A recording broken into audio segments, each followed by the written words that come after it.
شده بعضی وقت عکسی بگیری که یه چیزایی توش اضافه باشه و بخوای حذفش کنی؟ بیا باید یاد بدم.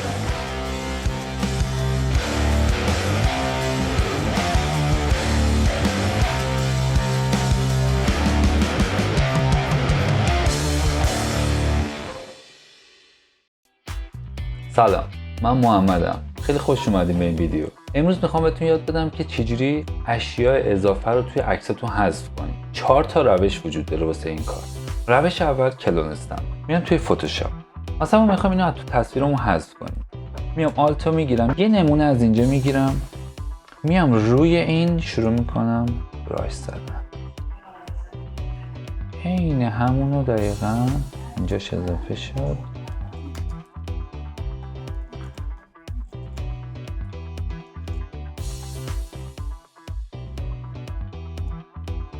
میایم دقیقاً از همینجا شروع میکنیم به کشیدن روی این شی و این آب خوردن حذفش میکنیم. این یه تیکه هم اضافه است.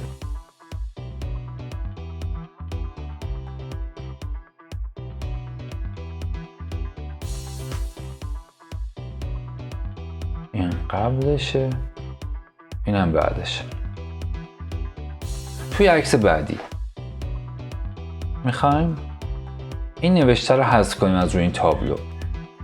میایم کلون استمپ رو انتخاب میکنیم مجدد. یه ذره من زوم کنم که دقیق کارمون درست در بیاد. یه نمونه با گرفتن آلت یه نمونه از بغلای این تابلو میگیریم، میایم روی همینا شروع میکنیم بکشید به همین راحتی. یه نمونه از اینجا حرف جی، این هم شروع میکنم به حذف کردن. میام این بعد دوباره از این دی رو حذف.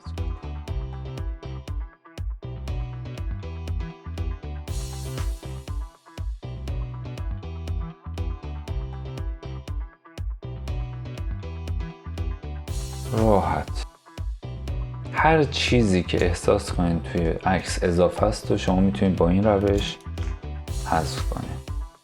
این سنگای توی در،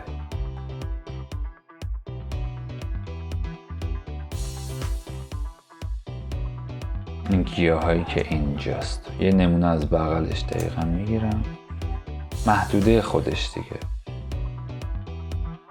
این همینو دقیقاً حذف کنم. توی عکس بعدی بهتون نشون بدم. میام یه نمونه از روی این شنای ساحل میگیرم، روی این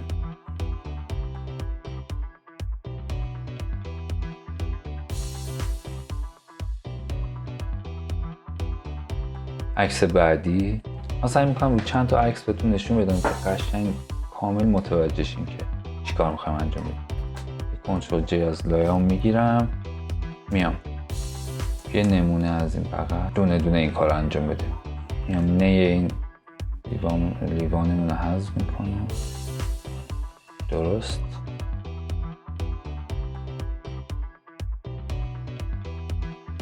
میام سایه‌ش رو حذف میکنم. میکنم چقدر دقیق و زیبا. خود لیوان رو میخوام حذف کنم.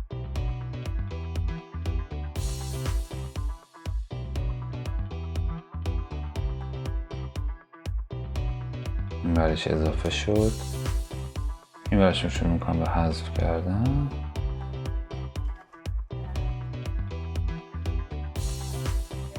این بالای لیوان به همین راحتی.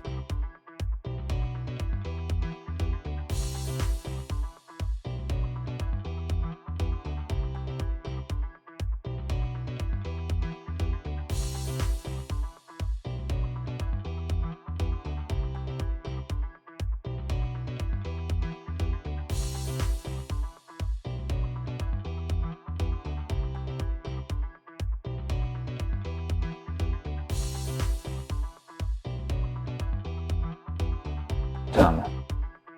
این قبلش، اینم بعدش. به همین راحتی، کاری نداره. یه عکس دیگه من برای شما تست میکنم. کنترل جی، کپی از لایم میگیرم، میام کلون استمپ رو انتخاب میکنم. با زدن دکمه اس هم این کار میتونیم بکنم. یه محدوده اینجا انتخاب میکنم، مثلا اینجا میام، مثلا این چتر رو میخوام حذف کنم. میام قشنگ راحت روی این میکشم و چترش حذف میشه. از این ور نمونه یه تیکه رو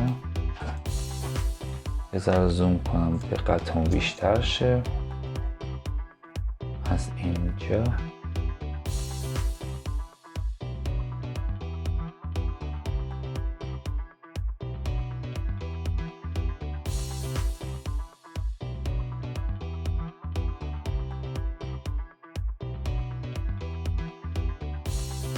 چتر کامل حذف میشه.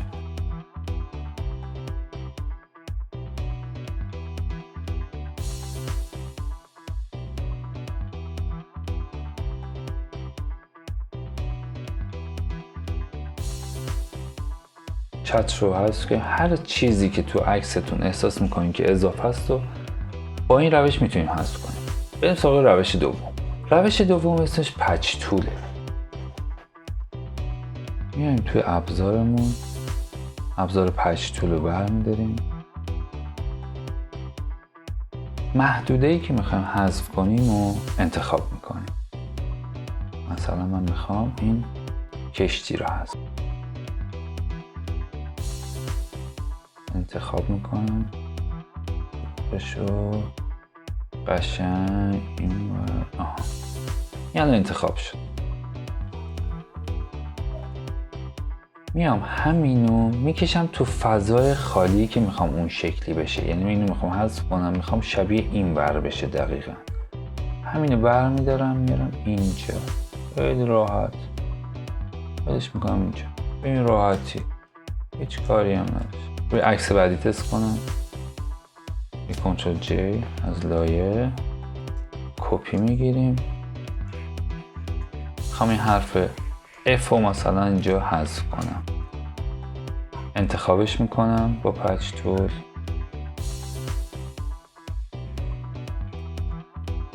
همینو میکشم تو جای خالی. به این راحتی این حذف میشه. این ای رو میخوام حذف کنم. دورش رو سلکت میکنم. خیلی راحت.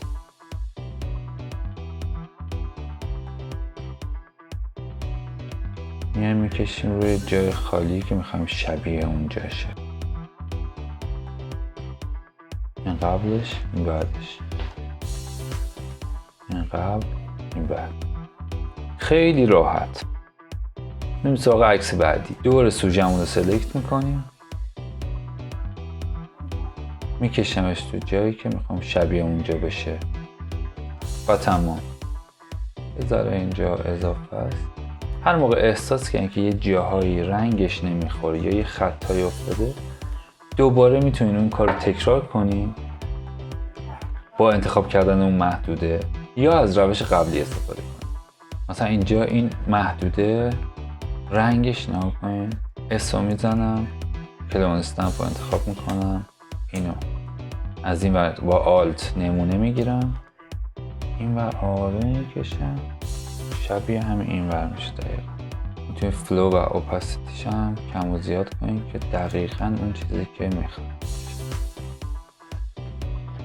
به همین راحتی. بریم عکس بعدی. گزینه پچ تول انتخاب میکنم. مثلا نی این نوشیدنی میخوام حذف. نی رو سلکت میکنم من. میکشم تو جای خالی. اینجوری.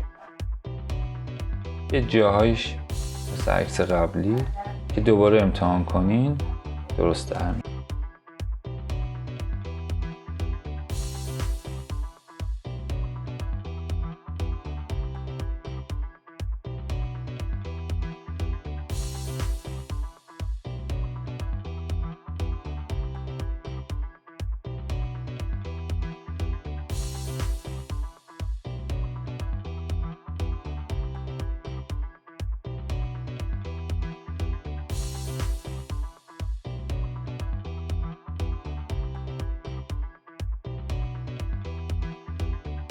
یه جاهایی اگه ببینین رد میندازه، یه خطایی میفته که مشخصه یه چیزی اینجا بوده حذف شده. اونو میان دوباره با کلون استمپ این جاها رو درست میکنیم.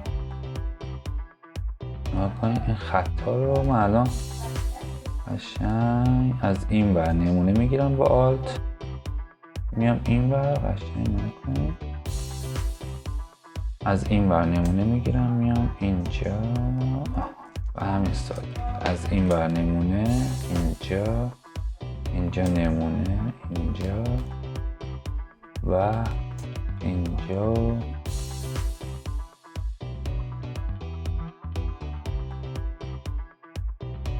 این قبلشه این بعدش.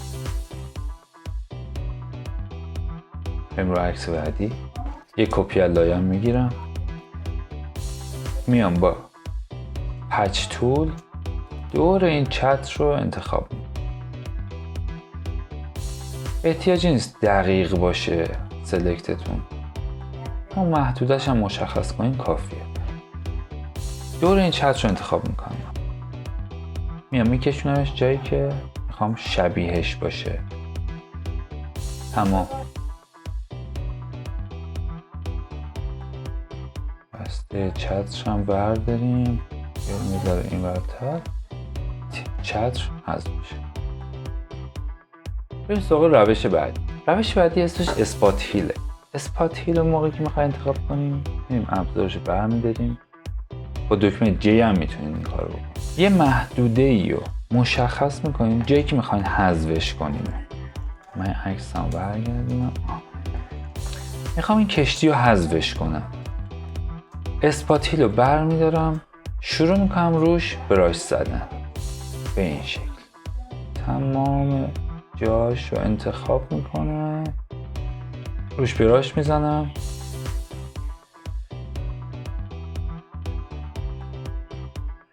تموم که شد خودش اتوماتیک واسه اینو حذفش میکنه.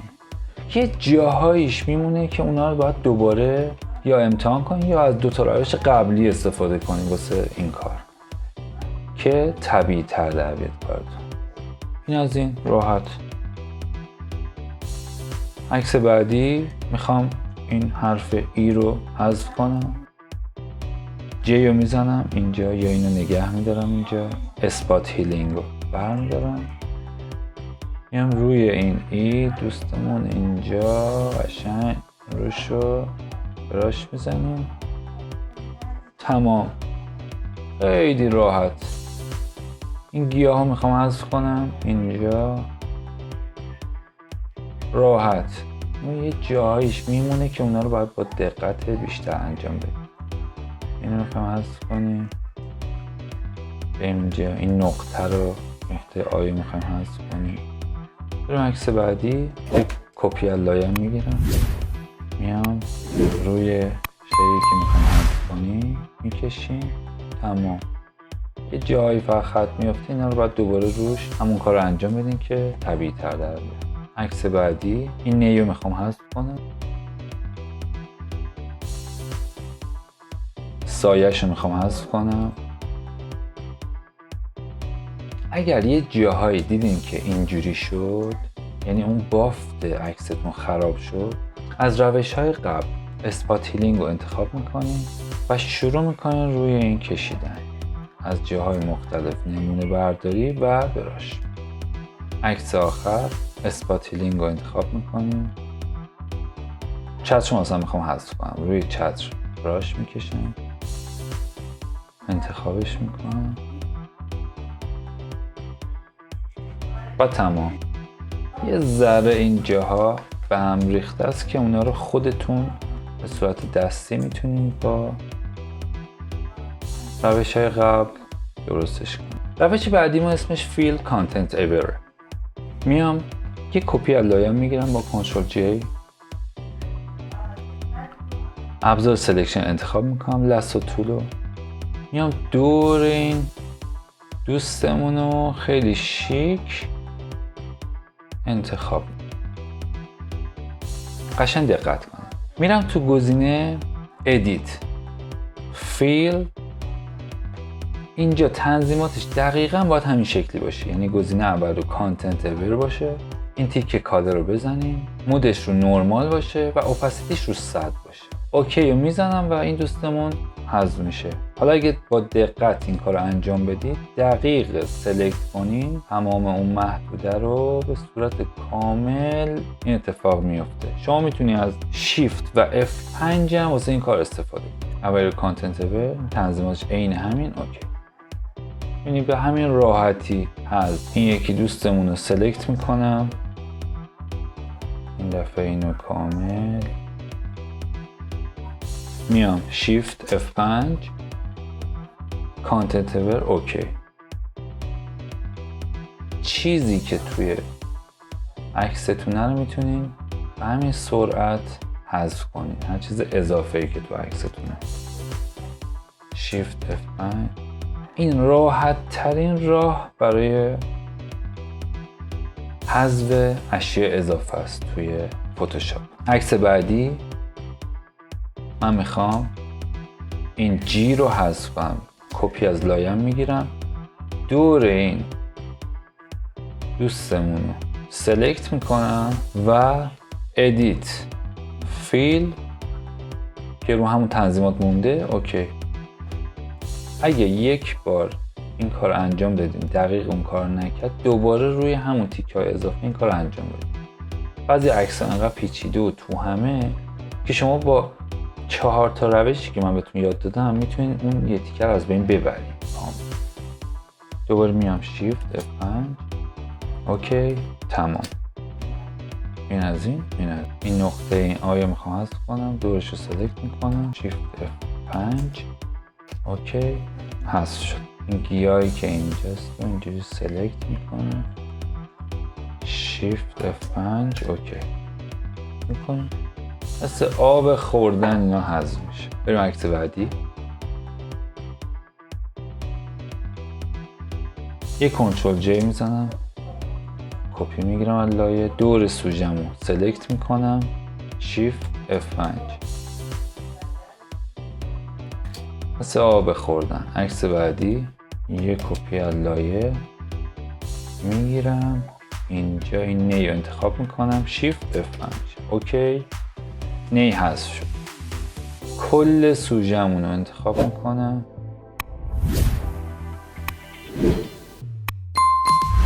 با سایش شیفت F5. تمام. جایی که اینجوری میبینین که بلر میشه، اینا رو میتونین از طریق کلون استمپ انتخاب کنین، یه نمونه از این ور بگیرین با آلت، بیاین اینجاها رو پوشش بدین که از اون بافت اصلیشو حفظ کنین. عکس بعدی، یه کپی از لایه میگیرم، لست و طول رو برمیدارم، سوژه‌مو انتخاب میکنم. خود من محدوده حدودیشو انتخاب میکنم، شما دقیق این کار رو انجام بدین. شیفت F5 و اوکی، تمام. یه سری سایه ها میمونه که شما میتونید اونا رو از طریق روش قبلی از بین ببرید، مثل کلون استمپ. اسو میزنم، میام اینجا میگیرم، مثلا از این فلورشو بین 30 تا 40 شروع میکنم اینجا رو برایش زدم.